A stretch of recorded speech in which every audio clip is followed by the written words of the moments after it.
अस्सलाम वालेकुम स्टूडेंट। आज की इस वीडियो में हम करने के लिए जा रहे हैं कॉन्सेप्चुअल क्वेश्चन 13.1 से लेकर 13.8 तक। तो चलिए स्टार्ट करते हैं। पहला क्वेश्चन है 13.5। अब 13.5 में वो ये कह रहा है कि हमारे पास पैरेलल कॉम्बिनेशन है ऑफ कैपेसिटर। ठीक है, कैपेसिटर के पैरेलल कॉम्बिनेशन है, तो इसमें जो वोल्ट पोटेंशियल डिफरेंस होता है वो सेम रहता है। क्यों? देखिए हम बना लेते हैं, एक कैपेसिटर है, 2 कैपेसिटर है और 3 कैपेसिटर। तो ये हमारे पास कैपेसिटर का कॉम्बिनेशन बन गया। ठीक हो गया। इसको कहते हैं जी कैपेसिटर 1 है, कैपेसिटर 2 है और ये कैपेसिटर 3 है। Positive positive positive positive, negative negative negative. इसमें देखें कि जो हर कैपेसिटर 1, कैपेसिटर 2, कैपेसिटर 3, तीनों कैपेसिटर की जो राइट प्लेट है वो टर्मिनल के एक टर्मिनल के साथ डायरेक्टली कनेक्टेड है और जो दूसरी प्लेट है वो बैटरी के दूसरे टर्मिनल के साथ डायरेक्टली कनेक्टेड है। अगर हम बात करें पॉजिटिव की, तो ये पॉजिटिव है ये वाला, फिर ये वाला पॉजिटिव और फिर ये वाला पॉजिटिव, ये तीनों बैटरी के साथ डायरेक्टली कनेक्टेड है। ठीक है, देखिए यहां से वोल्टेज आएगा, यहां से वोल्टेज आएगा, ये वोल्टेज है, यहां पर वोल्टेज आ रहा है, सपोज 10 वोल्ट आ रहा है। तो इस 10 के साथ ये वाली प्लेट भी डायरेक्ट कनेक्टेड है, ये वाली प्लेट भी डायरेक्ट कनेक्टेड है और ये वाली प्लेट भी इसी 10 के साथ डायरेक्टली कनेक्टेड है। इसी तरह नेगेटिव जो है यहां पर सपोज नेगेटिव, क्योंकि ये यहां से यहां तक नेगेटिव आएगा, यहां से ये भी डायरेक्टली कनेक्टेड है, ये डायरेक्टली कनेक्टेड है, ये भी डायरेक्टली कनेक्टेड है। तो डायरेक्ट कनेक्टेड होने की वजह से जितना वोल्टेज प्रोवाइड किया जाएगा वोल्टेज प्लेट्स के ऊपर उतना ही स्टोर होगा, इसमें लॉस नहीं होगा, इसमें ड्रॉप नहीं होगा। ठीक हो गया। सिर्फ ये वजह है कि प्लेट्स डायरेक्टली कनेक्टेड है, दैट्स व्हाई पोटेंशियल डिफरेंस होगा वो सेम रहेगा। अगर यहां पर 10 प्रोवाइड कर रहे हैं, यहां पर भी 10 होगा, यहां पर भी 10 होगा और यहां पर भी 10 ही होगा। ठीक हो गया। चले जी नेक्स्ट क्वेश्चन 13.6। 13.6 में वो कह रहा है कि एक ऑयल का ट्रक जा रहा है, पेट्रोल का ट्रक जा रहा है, उसके बैक पे आपने देखा होगा एक आयरन की, लोहे की चेन लटक रही होती है जो कि एक तरफ ट्रेलर के साथ अटैच होती है और दूसरी तरफ वो अर्थ के साथ जो है वो टच हो रही होती है। वो कहते हैं ऐसा क्यों होता है, वो क्यों चेन लगाते हैं? चेन लगाने की ये हम ऑलरेडी डिस्कस कर चुके हैं, हैजर्ड्स ऑफ इलेक्ट्रोस्टैटिक में, इसका चैप्टर 13 का लास्ट टॉपिक है। होता इनफैक्ट ये है कि जब पेट्रोल या ऑयल ट्रेलर में, ट्रक के अंदर होता है, कंटेनर के अंदर होता है, अब जो ऑयल है और जो कंटेनर की वॉल है, कंटेनर चूंकि कंडक्टर है लोहे का, दोनों में फ्रिक्शन प्रोड्यूस, दोनों में रबिंग होती है, तो रबिंग की वजह से चार्ज प्रोड्यूस होगा। ठीक है, अब जो चार्ज प्रोड्यूस होगा ना, वो चार्ज, वो जो चेन लगाई होती है उस चेन के जरिए अर्थ में फ्लो करवा दिया जाता है, ग्राउंड हो जाता है, सारे सारा चार्ज प्रोड्यूस होता है वो सारे सारा अर्थ में फ्लो कर जाता है, जिसकी वजह से एक्सप्लोजन से बच जाते हैं। अगर वो ना हो तो एक्सप्लोजन हो जाता है। अक्सर आपने सुना होगा न्यूज में कि फलां जगह पे ट्रक, ऑयल का ट्रक में धमाका हुआ, आग लग गई। इनफैक्ट उसके पीछे रीजन भी यही होती है, जिनमें ट्रेलर में चेन नहीं ना लगी होती, उसका प्रॉब्लम ही होता है, जंप लगते हैं, जब झटके लगते हैं तो पेट्रोल की और कंटेनर की वॉल की में फ्रिक्शन की वजह से चार्ज प्रोड्यूस होता है।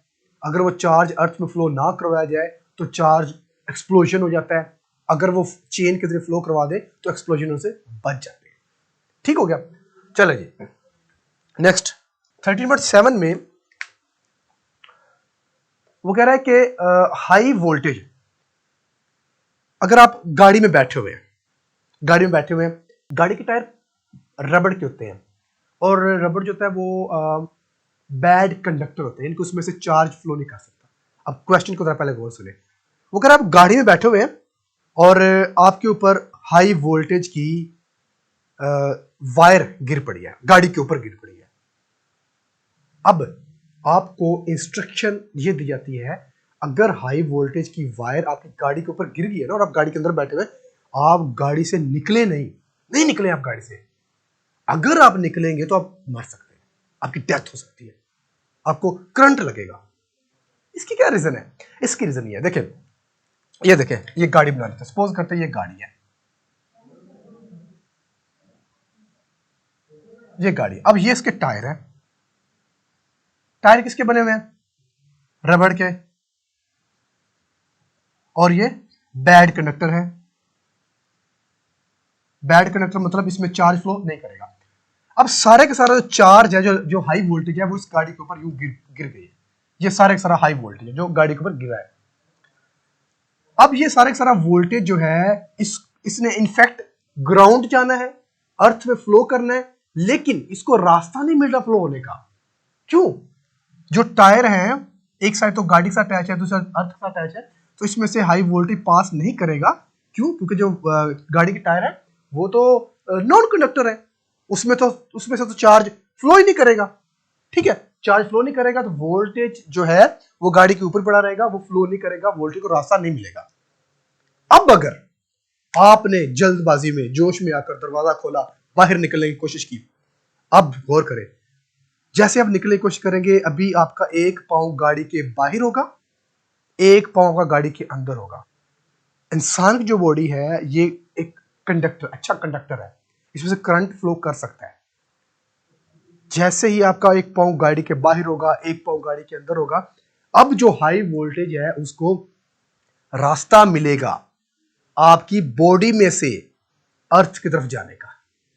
बात समझा रही ना? तो जब रास्ता मिल जाएगा तब सारा सारा वोल्टेज आपकी बॉडी में आएगा, फिर वो ग्राउंड में जाएगा, जिसकी वजह से इनकी हाई वोल्टेज है, आपकी डेथ हो सकती है। इसलिए इंस्ट्रक्शन की जाती है, अगर आप गाड़ी में हैं, गाड़ी के ऊपर हाई वोल्टेज गिर पड़ा है, वायर गिर पड़ी है, तो आप गाड़ी से नहीं निकले। ठीक हो गया? चले जी नेक्स्ट 8 13.8 13.8 में कह रहा है, वो कह रहा है कि हमारे पास दो तरह के रॉड है। सपोज करते हैं ये जो रॉड है, जो ब्लैक आपको नजर आ रहा है, सपोज करते हैं ये ग्लास का है, और जो ब्लू है ये आयरन का है। सपोज करते हैं ग्लास आयरन, ग्लास का है, ये आयरन का है। वो कह रहा है कि हमने पहले पहले ग्लास की बात करते हैं। हमने इसमें रबिंग की, इसमें चार्ज प्रोड्यूस करवाया। तो जब इसमें से चार्ज प्रोड्यूस करवाया तो चार्ज जो है ये ग्लास का है, जो चार्ज है वो इसके अंदर ही रहा, वो फ्लो उसने अर्थ की तरफ नहीं किया। अब हमने आयरन में रबिंग की, इसमें चार्ज प्रोड्यूस करवाया, लेकिन ये सारे का सारा चार्ज जो है वो अर्थ में फ्लो कर गया। क्यों भाई? रीजन इसकी ये है, ये ग्लास क्या है? ग्लास जो है वो इंसुलेटर है, बैड कंडक्टर है। रबिंग की, हाथ में पकड़ा, अब जो, क्योंकि ये तो इंसुलेटर है ना, तो इसमें से चार्ज फ्लो नहीं करेगा, अगर है जहां पर वहीं पर रहेगा, फ्लो नहीं करेगा। क्योंकि ये ग्लास है, ये इंसुलेटर है, क्योंकि जो ग्लास है इज इंसुलेटर, जो ग्लास है वो इंसुलेटर है। चार्ज जो है will not flow from glass to earth through our body. ठीक है, हमारी बॉडी से होता हुआ चार्ज ग्लास से अर्थ की तरफ फ्लो नहीं करेगा, जिसकी वजह से ग्लास चार्ज ही रहेगा। अब बात करते हैं आयरन रॉड की। अब आयरन रॉड है, आयरन जो है वो एक अच्छा कंडक्टर है। अब हमने इसको रबिंग का प्रोसेस में करते हैं, इसके अंदर चार्ज प्रोड्यूस हो चुका है। अब ये आयरन है, बात अंडरस्टैंड कीजिएगा, ये आयरन है और iron is a good conductor. इसको हमने हाथ में पकड़ा हुआ है, अब इंसान की बॉडी भी गुड कंडक्टर है, हाथ में पकड़ा हुआ है। अब जो चार्ज होगा वो फ्लो करेगा, क्योंकि कंडक्टर है तो कंडक्टर के अंदर चार्ज फ्लो करता है। अब चार्ज फ्लो करेगा, हमारी बॉडी से होता हुआ अर्थ में फ्लो कर जाएगा। ठीक हो गया? तो अब इसको कहेंगे while iron is good conductor, iron जो है वो एक अच्छा कंडक्टर होता है। अब जो चार्ज होगा will flow from iron rod to earth through our body. ठीक हो गया।